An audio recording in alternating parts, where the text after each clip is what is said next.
금년 들어 제일 좋은 날씨를 허락하신 우리 하나님께 감사와 영광을 올려드립니다. 오늘은 뜻깊은 주일이죠. 어버이 주일입니다. 1955년도에 이승만 대통령이 우리 교회에서 먼저 5월 8일을 어버이 주일로, 어머니 주일로 지키는데 그 날짜를 그냥 국가적으로 어버이날로 지키도록 공포한 날 5월 8일입니다. 오늘은 날짜가 좀 지났습니다만은 하나님께서 우리 원로이신 김규현 장로님 비롯해서 오늘 뭐 별건 아닙니다만, 대단한 건 아닙니다만은 우리의 사랑을 담아서 사회봉사부에서 선물을 드리는 분들에게 하나님의 크신 은혜와 평강이 풍성하게 넘치시기를 축원합니다. 우리들 모두에게도 같은 은혜가 넘치시기를 축원합니다. 이렇게 뵈니까 지방에서 거주하신 우리 유경태 장로님도 올라오셔서 오늘 자축하는 그런 예배를 같이 드리게 돼서 기쁘게 생각합니다. 이대옥 장로님은 대신해서 아들이 미국에서 날라왔어요. 장로님이 건강하시기를 축원하겠습니다. 우리 이철원 집사님 아직 잠에서 못 깨어나셨는데 깨어나시기를 축원합니다. 불편하시고 원로 되셨기 때문에 노년에 계셔서 그래서 약해지신 어르신들에게도 특별히 건강한 한 해로 앞으로도 건강하시게 되시기를 축원합니다. 미국에 관광을 가시게 되면 많은 분들이 나이아가라 폭포에 다녀오신다고 합니다. 특히 연세 드신 분들이 나이아가라 폭포를 꼭 보고 싶어 하세요.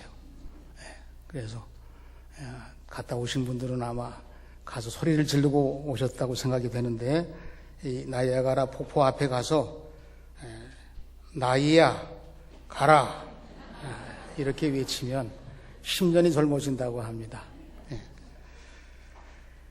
어버이 주일을 맞이했습니다. 저도 어머님이 생전에 계신데 올해 91세 뭉클합니다.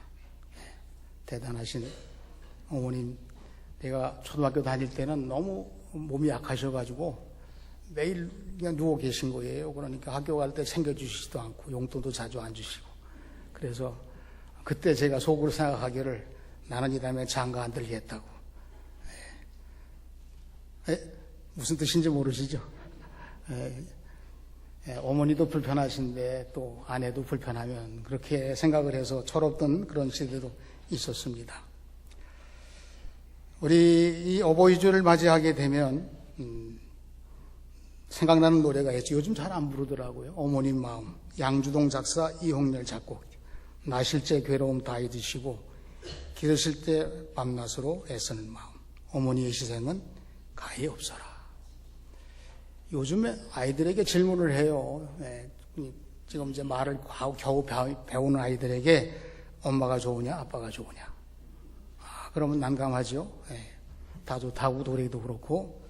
그래서 이제 우리가 어버이라는 말이 어머니라는 말과 아버지라는 말에서 하나씩 따서 그래서 어버이라고, 그러니까 순서가 정해졌죠. 이미 누가 더 좋으냐 그럴 때 엄마가 더 좋다고 그래야 되는 거예요.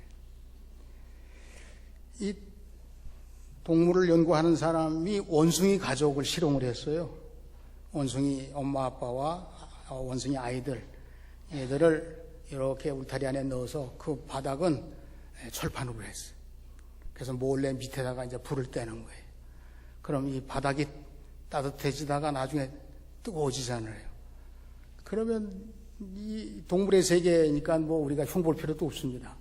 원숭이 아빠가 이 발이 뜨거우니까 새끼들 위로 올라가는 거예요. 이런 도대체. 그런데 원숭이 엄마가 그걸 확 밀치면서 자기는 들어 누워서 이 새끼들을 자기 배 위에다 올리는 거예요. 아니, 원숭이 엄마가 대단하다는 얘기를 하는 건데, 뭐 우리하고 비교할 필요는 사실은 없어요. 원숭이니까. 하여간 그래도, 그러나 이제 공자께서 명심공화에 나오는 효행편에 부해생아 모해구가, 그래서 이게 궁금해. 아버지 날 낳으시고 어머니 날 기르시니 언제 아버지가 저를 낳습니까? 그런데 그 뒤에 이제 어버이 기르시는데 애쓰시도다. 그걸 슬프다고 표현했더라고요. 그러니까 그만큼 고생이 많으시다는 거예요. 그런데 어머니 쪽에서 더 많은 시간들을 할애해서 낳아서 품고 키우기 위한 고생을 많이 하셨다고 생각이 됩니다. 금년도 우리 교회에 75세 이상 되신 분들이 114명. 그리고 최고 고령자 3분이 어떤 분이시냐고 제가 사무실에 질문을 했더니 이경화 권사님이 올해 99세 되신. 근데 요양하고 계시기 때문에 오늘 출석은 못 하셨고요. 김기순 권사님이 일본 김기순입니다. 95세. 오셨습니까? 그럼 박수는 이따 제가 따로 치겠습니다. 그리고 세 번째가 94세 되시는 민정렬 권사님. 뭐 늘 새벽기도까지 나오시는 어른이시니까. 그리고 김기순 권사님은 제가 신방 가면 설교를 대신해 주시고 대단하신 그렇게 명석하신 분이십니다. 너무 감사하고 사회봉사부에서 선물을 마련했습니다. 조촐한 선물인데 그전에는 이 선물을 물건으로 샀어요. 양말도 사고 스카프도 사고 뭐도 하다니까 다 또 그게 어르신들은 입맛이 까다롭습니다. 그래서 이것저것 하다가 백화점 상품권으로 준비를 했어요. 언제 받은 적이 없는데 그거 무슨 말씀이냐 그러는데 그 백화점 상품권이 지정된 백화점이 신풍 백화점이라고 이 아래 지하실에 여성교회가 운영하는 거기서 티켓을 했는데 그건 조금 한 해는 고맙다고 하더니 그거 다음 해는 내가 원하는 종목이 없어서 여기가 또 조금 뜨네. 그래서 그 다음부터는 현찰로 또 얼마인지 액수는 밝히지 않겠습니다. 그렇게 해서 조금 성의 표시로 해서 올해에도 100명이 넘으신 어른들에게 저 예수님의 사랑으로 효도하는 마음을 가지고 이걸 가지고 마음대로 쓰시라고 그러는데 아마 마음대로 못 쓰실 것 같아요. 이 교회에서 준 건데 어디 마음대로 쓰냐고. 하여튼 죄송스럽고 감사하고 그렇습니다. 최근에 65세 이상 되신 어른들이 자녀들에게 하기 싫은 말, 이 말은 내가 안 한다. 해야 될 말인데 안 하는 말이 있는데 그게 뭐냐면 첫째는 아프다는 말 하기 싫다. 아파도 그냥 꾹 참고 야단 나중에 더 맞아 빨리 병원 갔으면 좀 고치는데 그냥 참으시냐고 해서. 두 번째는 외롭다는 말 하기 싫다. 홀로 되신 분이 좀 외로우시죠, 사실은. 그런데 홀로 되신 분 아니라도 자녀들이 이 부모가 연세가 높아지시게 되면 대화가 끊겨 줄어들어요. 그래서 외로움을 더 많이 타실 수 있는 거예요. 더 궁금해. 더 알고 싶고. 또 귀도 어떤 데는 어두워서 이게 잘 안 들리는데 이게 꼭 눈치로 보면 뭔데 이거. 그래 더 궁금하니까 이 대화가 소통이 잘 돼야 되는데 그래서 외롭다는 말 하기 싫어하시고 그 다음에 세 번째는 현실적인 건데 용돈 달라고 말하기가 싫다. 그러면 이 용돈 달라기 싫다 그러면 이제 우리 자식들의 입장에서 들으면서 반대로 하면 되죠. 언제나 건강 체크해드리고 언제나 대화 좀 많이 하시고 용돈 어제 드렸으면서도 오늘 용돈 드린 지 오래됐지요? 그러면서 그럼 사양하실까요? 사양하지 않을까요? 일단은 주는 대로 받습니다. 어른들이 가장 듣고 싶어 하는 말씀들을 건강하시다는 말씀을 듣고 싶은 거예요. 조금 몸이 약해지셨더라도 건강하셔서 그래도 얼마든지 자신 있게 활보하시고 교회도 가시고 다 하실 수 있습니다. 그 다음에 또 듣고 싶은 말은 부모 덕에 자식이 잘 됐다는 말을 듣고 싶은 거예요. 부모님 덕분에 우리가 이렇게 가업을 이루고 다 잘하고 그 말도 듣고 그 다음에 120세까지 사세요. 오래 사세요. 120세까지 사세요. 우리 이경화 권사님이 99세인데 100세까지 사세요. 그러면 될까요? 안 될까요? 1년 후에 100세인데 이거는 거두는 말씀이 되지 않잖아요. 하여튼 120세까지 성경에 나온 대로. 오늘 말씀은 바울 사도가 에베소 교회의 교우들 가정에게 주시는 본문의 말씀입니다. 그러니까 오늘 어버이 주일에 젊은 세대가 많다면 부모 공경하고 효도하라는 말씀으로 강력하게 주장할 터인데 그 숫자가 매우 적고 어르신들이 많이 계시니까 우리 기독교인 가정은 어떠해야 될까요? 라고 이렇게 범주를 좀 넓혀서 말씀을 드려볼까 합니다. 첫 번째로 기독교 가정은 바울 사도가 부모를 공경하는 가정입니다. 이렇게 말씀하셨어요. 부모를 공경하는 가정. 가정. 하나님이 아담과 하와를 이 땅에 내시고 그게 가정이에요. 하나님이 첫 번째로 짝지어 주신 제도에 따라서 아담과 하와 부부가 가정으로 탄생했어요. 인류의 첫 제도지요. 사실 따지고 보면 인간들이 이 세상에 살아가면서 첫 번째 제도가 가정이라는 제도 아니겠습니까? 그래서 이제 요즘에 결혼식 주례에 담임 목사 인기가 매우 적어졌어요. 결혼하는 사람도 많지 않지만 적어져서 자기들이 이벤트로 해야 즐겁다는 거예요. 근데 성경에는 그렇게 말씀하지 않고 아담과 하와를 창조하시고 부부가 되게 하시고 짝지어서 행복한 가정이 되게 하시고 그래서 교회는 전통에 따라서 교회가 기독교 가정을 탄생시키는 게 그 결혼식이라는 거예요. 바울 사도는 결혼도 안 해봤어요. 그런데도 불구하고 결혼의 중요성을 말씀하시는데 교회가 기독교 가정, 새로 생기는 이 기독교 가정을 축복해야 된다.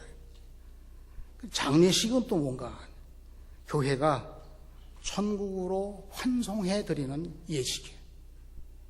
그래서 목사가 성경 말씀을 근거로 해서 또 그렇게 좀 미흡했다 할지라도 제가 그냥 지나가는 게 아니고 그 가정을 위해서도 기도해요. 연세 높으신 어르신들을 건강하게 살아가시기를 위해서 기도하지만 또 하나님 나라 가시는 것도 순종하기 위해서 기도해요. 그래서 담임 목사가 주례를 하는 것입니다. 오랜 역사가 흘러도 부모를 따라 세워진 가정의 중요성은 계속됩니다. 여기 어르신들도 계속 여기 계시지만 어르신들도 부모가 계셨잖아요.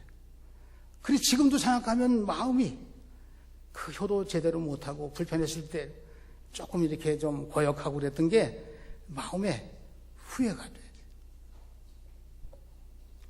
인류사, 이 지구촌의 역사, 이 사회의 지금 갈등 구조의 이 모든 것들에 대해서 문제 해결의 키가 어디에 있느냐? 가정 회복에 있습니다. 그 가정 회복의 대표적인 우리가 행할 일 부모 공경입니다. 10계명 중에 제5계명 내 부모를 공경하라. 이 공경하라고 하는 단어가 카바드라는 단어예요. 그런데 이 카바드가 뭘 뜻하냐면 우리 이 사람의 육체, 몸 속에 들어있는 간이 카바드예요. 간이 중요하잖아요. 정화작용을 하고. 우리 삶을 활력소를 주는 게 이 간이에요. 영양분도 공급하고 좋은데 그 간이 중요하듯이 부모가 우리 인생의 가정의 삶 속에 중요한 위치에 있다는 거예요.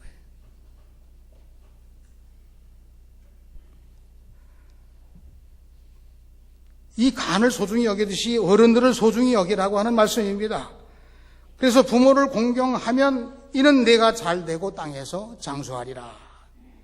이 잘된다는 단어는 야타부라는 단어인데 마음이나 현실에서 이게 잘 나가는데 그치지 않고 막힘이 없이 형통하는 거를 갖다가 잘 된다고 그래요. 부모 공경하면 그렇게 잘 되는 약속, 보너스를 하나님 주신다는 뜻입니다. 장수하다는 말은, 장수라는 말은 아라크라는 단어인데 계속 길어지고 이어지는 것을 말해요. 여기 생명을 말하기도 하고 우리가 나이가 계속 오래되지 장수하는 그런 것을 뜻하기도 하지만 그 원래 여기에서 말씀하는 뜻은 자자손손이 복을 받고 계속해서 그 가문이 잘 돼서 그게 장수하는 거라는 거예요. 기독교인 가정에서 여러분 장수한다는 얘기가 뭐예요? 예수 잘 믿고 그 자자손손이 계속해서 끊임없이 잘 되는 그런 복을 받는데, 그 받는 방법이 부모 공경이라고 하나님의 명령과 그리고 이 말씀대로 순종함으로 이 보너스를 모두가 받게 됩니다. 기독교인 가정이 안 될 수가 없는 가정인 거예요. 하나님 말씀을 믿는 우리들은 그렇게 되고도 남는 말씀을 우리가 지금 나누고 있는, 우리 신풍교회 인구 절벽이니 여러 가지 많이 문제를 삼을 게 많이 있지만, 기독교인 가정이야. 부모 공경을 통해서 또 우리도 부모 되고 나중에 자녀들이 또 부모 되고 이렇게 해서 계속 왕성해서, 그래서 기독교가 이 땅 위에 하나님께는 영광을 돌려드리고 하나님의 복을 나누는 축복된 가정들로서 하나님 공경하고 그리고 부모를 공경하고 잘 돼서 축복의 가문으로 이어가는 우리 모두가 되시기를 주님의 이름으로 축원합니다. 두 번째로, 기독교 가정은 부모를 기쁘시게 하는 가정입니다. 여기 자녀들이 많아서 다 부모 기쁘시게 해야 된다고 하는 말을 들어야 되는데, 우리들끼리 한번 생각해 보는 거예요. 부모가 제일 기쁘시게 되는 일이 뭐예요? 여러분들 제일 기쁜 게 뭐예요? 그거는 이제 자녀들은 잘 몰라요. 자기들이 부모 돼봐야 아는데 순종하는 걸 제일 좋아하지. 어른들이 연세 높으신데 같이 늙어가는데 자꾸 이렇게 해도 어른들은 계속해서 순종해야 되는 거예요. 바울 사도가 1절 말씀에서 자녀들아 주 안에서 너희 부모에게 순종하라, 이것이 옳으니라. 여기 옳으니라고 하는 표현이 뭐냐면 의문이라 그런 뜻이에요. 하나님께서 우리를 의무적으로 부모에게 순종하도록 그렇게 관계가 됐다는 겁니다. 그래서 바울 사도가 골로새서 3장 20절에서 자녀들아 모든 일에 부모에게 순종하라, 이는 주 안에서 기쁘게 하는 것이니라. 기쁘게 하는 것이니라. 주 안에서 부모님께 순종함으로 부모를 기쁘게 하라. 순종이라고 하는 것은 하나님과 부모님을 사랑하는 방법이에요. 끌어안고 뽀뽀하는 것만 방법이 아니고 순종하는 게 사랑하는 방법이라니까요. 성경에 나온 말씀 그대로예요. 순종은 하나님과 부모님을 사랑하는 방법이며 동시에 순종은 또 하나님께 복을 받는 방법이에요. 그러니까 의무사항도 되고 그것이 나에게 축복이 되고 얼마나 감사하니. 잠언서 23장 25절에 한간 말, 네 부모를 즐겁게 하며 너 낳은 어미를 기쁘게 하라.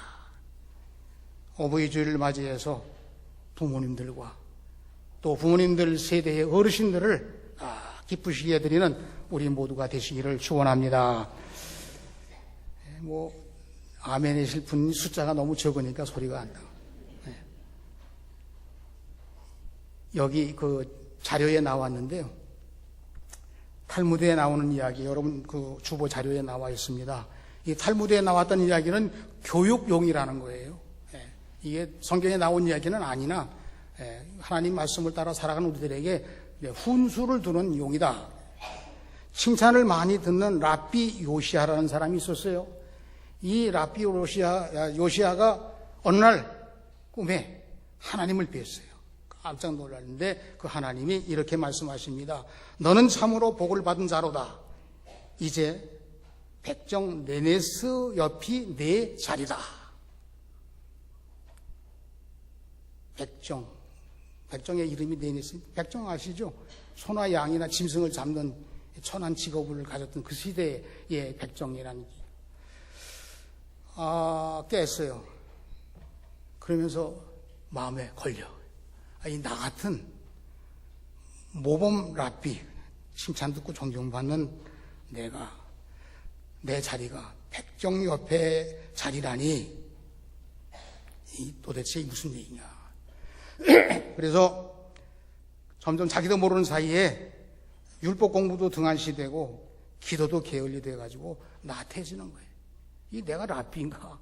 그런데 가책이 되니까 어느 날 회개를 하고, 네네스라고 하는 그 백정이 도대체 누구이기에 그 옆이 내 자리라고 하나님 말씀하셨나? 찾아가 보리라. 그래서 물어 이 백정 네네스 집을 물어 갔는데, 유명 랍비가 자기를 찾아온다고 하니까 이 네네스가 소문을 듣고 마중을 나갔어요. 마중을 나가서 그냥 엎드려서 방송하고 미안한 어떻게 저를 찾아오셨습니까? 얼굴을 들지 못하고 묻습니다. 그러니까 이 요시야 랍비가 당신이 도대체 무슨 선한 일을 하였기에 하나님께서 나를 당신 옆에 서라고 하셨는지 그 이유를 말해보시오. 이 네네스는 백정은 자기가 어떻게 한 것도 아니고 그냥 갑자기 몸둘 바를 모르는 이 랍비를 방문을 받고서 갑자기 이런 질문을 하니까 무슨 말씀이십니까? 저는 선한 일을 한 번도 제대로 해본 적이 없고 그저 나이 연세 높으신 어머니를 모시느라 회당에도 자주 나가지 못하고 좋은 일도 많이 못했으니 용서해 주십시오. 이 랍비가 이게 혼내러 온 줄을 알고서 이제 자기 사실을 그대로 보고를 한 겁니다. 이 랍비가 어머니한테 가봤어요. 어머니 핑계를 대니까 이 네네스가 이 백정이 그렇게 핑계를 대니까 가보니까 어머니 기력이 쇠하셔가지고 대소변을 가려내지 못, 자기가 가려야 돼. 엄마의 대소변을 이 아들이 가려. 그리고 어머니의 친구처럼 그 옆에서 시간만 되면 옆에 앉아서 어머니하고 대화를 하는 거예요. 이렇게 살아왔음을 이 요시야 랍비가 알게 된 거예요. 그게 하나님께 엎드려서 기도합니다. 하나님 감사합니다. 이제야 저의 자리가 얼마나 영광스러운 자리인가를 깨달았습니다. 생각해보니 백정 네네스와 같은 자리에 있는 것이 너무도 황송할 따름입니다. 부모를 잘 모신 이 선한 신분을 가진 이 사람의 삶의 모습을 존귀하게 올려주는 그런 탈무드에 나와 있는 이야기입니다. 여러분, 우리가 그리스도인으로서 이 하나님 말씀이 내게 사명 주시기를 부모님과 어르신들에게 기쁨을 드리라고 했는데, 순종하라고 했는데 그 기쁨의 삶을 위해서 곁에서 어떻게 하든지 예우를 갖추는 것이 우리 기독교인 가정들의 사명이라고 그렇게 볼 수 있습니다. 세 번째로 기독교인의 가정은 부모가 말씀으로 이끄는 가정이에요. 부모가 말씀으로 이끄는 가정이에요. 이 말씀이 오늘 말씀에서는 아비들아 너희 자녀를 노엽게 하지 말고 주의 교훈과 훈계로 양육하라 이렇게 말씀했습니다. 부모의 사명이죠. 주의 교훈과 훈계로 양육하라. 성경으로 양육하라. 쉽게 말할 수 있어요. 그런데 그 단어의 뜻을 살펴보게 되면 교훈이라고 하는 말은 파이네이아라고 하는 헬라어인데 의지를 가다듬는 훈련이라는 뜻이에요. 그 사람 의지가 강한데 그러면 그 사람 우리가 애들 겁이 많은 애들이 있는가 하면 뭔가 좀 억세고 이런 애들의 의지가 강한데 이 의지를 하나님 말씀으로 잘 가다듬어서 하나님 말씀대로 살아가는 게 내 인생의 주제다. 이렇게 할 수 있는 사람으로 훈련을 시키라는 거예요. 그냥 가벼운 지나가는 얘기가 아닌 거예요. 훈계라고 하는 말은 누데시아라는 단어인데 정신을 가르치는 훈련. 성경이 나의 정신이다. 이렇게 만약에 자신 있게 말하면 선교사도 나가고 사회에서도 정의롭게 이런 일들을 할 수 있는 사람으로 하나님께로부터 온 말씀으로 나의 의지와 정신이 무장되어 있다면 이 시대에 이 세상에 이 어두워져가는 세상에 함부로하는 세상에 하나님의 놀라우신 역사가 일어나고 하나님의 은혜를 나누고 복을 나누는 그런 사명을 감당하게 된다는. 어릴 때 어떻게 키워야 될까요? 우리가 어린 아이는 하나님의 소유로 나에게 맡겨 주셨습니다. 그러니까 하나님의 소유로 이 세상에 났으니 우선 그 아이가 듣기를 하나님 말씀을 들어야 된다고 디모데에게 바울 사도가 얘기했죠. 내가 어렸을 때부터 하나님 말씀, 성경 말씀을 공부했다, 배웠다. 그게 지금 내 인격이라고 훌륭한 지도자, 내 후계자라고 그렇게 말씀을 듣게 된 거예요. 청소년기에 노엽게 반응하지 않도록. 청소년기가 되면은요, 애들이 미운 7살 뭐 가고는데 5학년쯤 되면은 몸은 어른이에요. 그런데 마음이나 생각은 아직 애들이에요. 그래서 이 충격 때문에 이 차이 때문에 아이들이 굉장히 이랬다 저랬다 하기도 하고 어떤 때는 화도 내고 어떤 때는 거부도 하고 부모 속삭이는 거를 이 행동심리학자들이 연구를 해보니까 자기의 마음은 컸는데 내가 어른인데 이 어른 같지가 않아. 아직 아이 마음에. 그러니까 실험을 한번 해보는 거예요. 동네 어른들에게 가서 한번 거역하고 이렇게 함부로 하면 야단을 맞게 되잖아요. 그러니까 자기를 사랑하는 부모에게 거역을 해보는 거예요.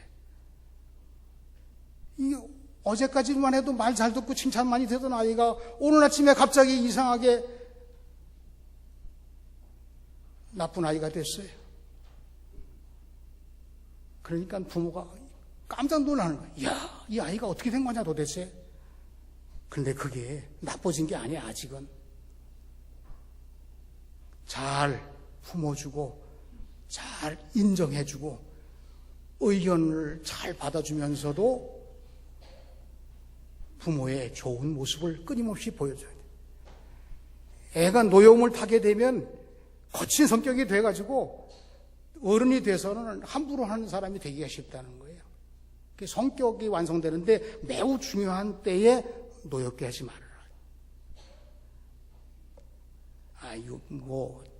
자식들이 속삭이는 때도 있지만 자식들이 나의 희망이기도 해요.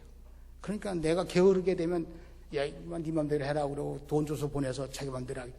이렇게 되면 성격 구성이 잘 안 되는 거예요. 그렇기 때문에 우리가 우리 청소년들에 대해서 교육과 훈계로, 교훈과 훈계로 하나님 말씀이 그들에게 자기들의 자존심이 되도록, 의지가 되도록, 자기들의 꿈이 펼쳐지는 하나님의 능력이 되도록 그렇게 애들을 키워야 돼요.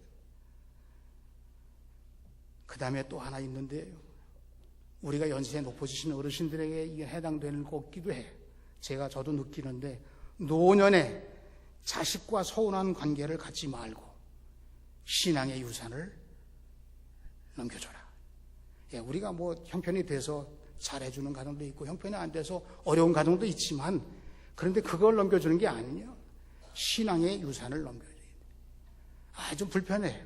아버지가 어릴 때부터 나 신앙 훈련시켜서 갑갑한데 어른이 돼서 이제 내 마음대로 살 나이가 됐는데도 아직도 부모가 내게 요구를 하시는 것처럼 들려짐에도 불구하고 하나님이 신앙의 유산을 넘겨주라고 아브라함에게 이삭에게 야곱에게 넘겨주라고 신앙의 유산을 넘겨주라. 제가 우리 감리교회의 자랑은 뭐니 해도 존 웨슬리 목사님이에요. 존 웨슬리 목사님이 얼마나 대단하신 분이냐면 존 웨슬리 목사님이 활동하신 시기에 이 활동 전 시기에 있었던 신학자들의 연구가 다 이 웨슬리 목사님 안으로 들어갔어요. 그리고 존 웨슬리 목사님이 이제 88세의 세상을 떠나신 이후에 모든 새로운 신학들은 다 여기 웨슬리 목사님에로부터 뿌리를 갖고 출발을 해요. 나중에 새롭게 연구했다고 보면 여기서부터 나온 얘기. 이 그릇이 너무 크고 소통이 잘 되는 그릇이에요. 그래서 나쁘게 보면 싱거워. 좋게 보면 모두를 포용하는 위대한 신학자가 존 웨슬리 목사님이에요. 우리들이 싱겁게 자라서 그렇지 대단하시기로 보는 1등 이대옥 장로님이 오셨네. 제가 못 뵀어요 지금. 죄송합니다. 그런데 손이라도 이렇게 들으시지 그래. 죄송합니다. 이 웨슬리 목사님이 어렸을 때 5살 때 어머니 수산나 여사가 아들을 공부시키는데 성경을 공부시키기 위해서 우리로 말하면 한글을 공부시킨 거예요. 우리는 보통 한글을 가르치고 그다음에 성경 가르치잖아요. 이분은 영어가 아니라 성경부터 가르치기 위해서 영어를 가르친 거예요. 말을 가르치고 글자를 가르쳤다니까요. 그리고 자녀가 17명이에요. 다 개인 교습을 했어요. 개인 교습 순서 정해가지고 하고서 목요일 날만 전체가 모여서 같이 성경 공부를 또 했어요. 그런 가운데 위대한 우리의 조상이 우리들에게도 복음으로 말씀으로 여기까지 달려오시게 했어요. 우리 기독교인들의 가정은 부모가 말씀으로 이끄는 가정, 신명교서에도 쇠말하고 들으라고 말씀하시고 어디든지 하나님 말씀 가르치라고 명하신 이 말씀이 복되다고 우리는 고백하는데, 그런 하나님의 은혜가 여러분들에게 풍성하게 임하시기를 축원합니다. 연로하셔도 하나님 말씀을 통해서 건강하게 이끄는 그런 어르신들이 되시고 가장이 되시고 부모님이 되시고, 그래서 자녀손들이 대대사사손손이 예수 잘 믿고 말씀 속에 살아가는 그런 은혜가 우리 모두에게 풍성하게 임하시기를 축원합니다. 이제 말씀을 다 드렸습니다. 그냥 신문에 난 얘기 하나 하고 마치겠습니다. 서울 은평경찰서에서 이 수사과장이 박찬우라고 하는 분인데, 이 경찰이 신고가 들어왔어요. 뭔가 가보니까 어르신들 이렇게 저쪽 한적한데 이렇게 모이시게 해가지고 거기다가 약품 같은 거, 건강식품 같은 걸 팔으라고 이렇게 이제 갖다 놓고, 그리고 옆에다가 어른들이 좋아하는 거 이렇게 간식 이런 거 갖다 놓고서 거기서 어른들에게 이렇게 공연도 하고 또 일일이 또 이렇게 진맥도 해주면서 건강식품을 7배나 비싸게 팔았다는 거예요. 이게 잡혀 들어왔어요. 그래서 이제 취조를 하는데 얼마 안 있다가 탄원서가 들어왔어요. 탄원서. 이 사람을 벌 주는 거를 좀 주지 말든지 약하게 주든지 그렇게 하라는 탄원서인데, 주로 60대 내지 70대의 외로운 노인들이 아이 재미로 거기 가서 좀 비싸게 샀더라도 자식들은 우리에게 이렇게 즐거움을 못 주는데, 이 사람들이 비록 좀 우리에게 조금 속였더라도 우리를 즐겁고 행복하게 해줘서 우리와 같이 이거 며칠째 이렇게 즐겁게 해줬는데 이 사람들을 선처를 부탁한다. 그래서 그냥 풀려났다고 그래요. 어르신들에게 우리 교회 안에서도 잘해야 돼요. 어제 남선교회가 어르신들을 모시고 저 좋은 데 갔다 오셨는데 칭찬해주고 싶었습니다. 오늘 어버이주를 맞이해서 저도 이제 나이가 많다 보니까 이렇게 주절주절하는 마음을 가지고, 어머니 어버이주의를 지킬 때는 꼭 그 전주간이나 그 전전에 어머니 꼭 뵙고 가셨어요. 근데 올해는 못 가뵙습니다. 내일 시골에 갈 일이 있기 때문에 가서 어머니 뵙고, 여러분들이 자그마한 것 하나라도 예수님 안에서 하나님 말씀이 나에게 뭐라고 말씀하시냐 하시고, 여러분들이 믿음 생활에 지금이 가장 행복하다. 커피잔 설탕 넣어가지고 이렇게 저어서 커피 마시는데 처음에는 쓰죠. 근데 설탕이 가라앉아가지고 끝으로 갈수록 달콤한 맛이 나. 그래서 커피는 마실수록 달다. 이런 격언이 있어, 서양 격언에. 연세 높으시죠? 높으시면 더 지나갈수록 더 달콤한 때가 앞에서 기다리고 계신데, 예수 믿는 가정에서 경험되어야 될 하나님의 은혜라고 봅니다. 오늘 함께 하신 여러분들에게 이와 같은 은혜와 사랑과 평강이 넘치시기를 주님의 이름으로 축원합니다. 기도하겠습니다. 하나님 감사합니다. 우리 기독교인 가정들이 회복되어야 되는데 우리 신풍교회의 모든 가정들이 회복되게 해 주시옵소서. 부모를 공경하게 해 주시옵소서. 부모를 기쁘시게 해 주시옵소서. 부모의 말씀이 하나님 말씀으로 우리에게 같이 들려져서 말씀 속에 살아가는 우리 모두가 되게 해 주시옵소서. 예수님의 이름으로 기도하옵나이다. 아멘.